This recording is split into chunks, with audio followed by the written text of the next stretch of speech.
Welcome back to the Black and Gold Report. We're still being joined by head track and field coach Adonis Stanley. So coach, as we were talking earlier, we talked about your sprinters and your distance runners, but a whole other component of track and field is the field part. So looking at it from the men's side, you have Dwayne Thompson, who returns in the long jump for you, and AJ Davis Jr., who's coming back in the throwing events. But how do you expect their performances to excel from last year, and what do you expect out of the competition and your newcomers this year? As for Dwayne Thompson had a great season last year, especially at regional championships. He had both PRs in the long jump and the triple jump.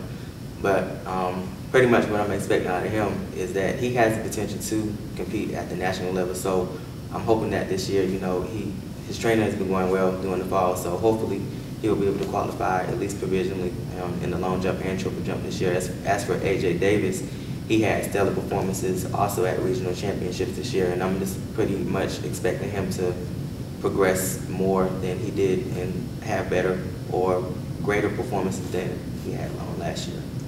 Do you have many newcomers in both the jumping and throwing events? On the throwing events, no, we don't have any newcomers on the jump side, but we do have one freshman, Upchurch, who I think is going to be in the future a great thrower for this program. He competed in Junior Olympics in high school, so it's nothing but upside for him in the future here at this program.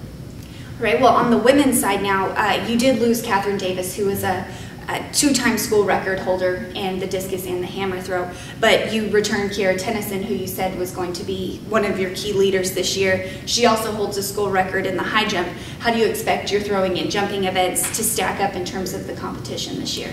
Catherine Davis was a huge loss, and to say that we only got in one thrower for the women's side this year, and who is Hannah from Bunn High School.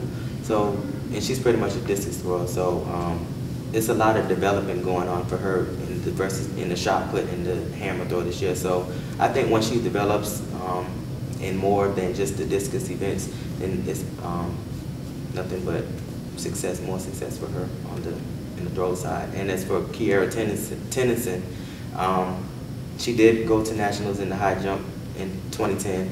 So hopefully we can get her back there this year. Yeah, she missed out by just a little bit this last year. Track and field is a different sport than most at UNCP because it competes as an independent. It's not grouped to any conference. How does competing against Division I schools, sometimes Division II and Division III, as well as NAIA schools, better the performance of the team?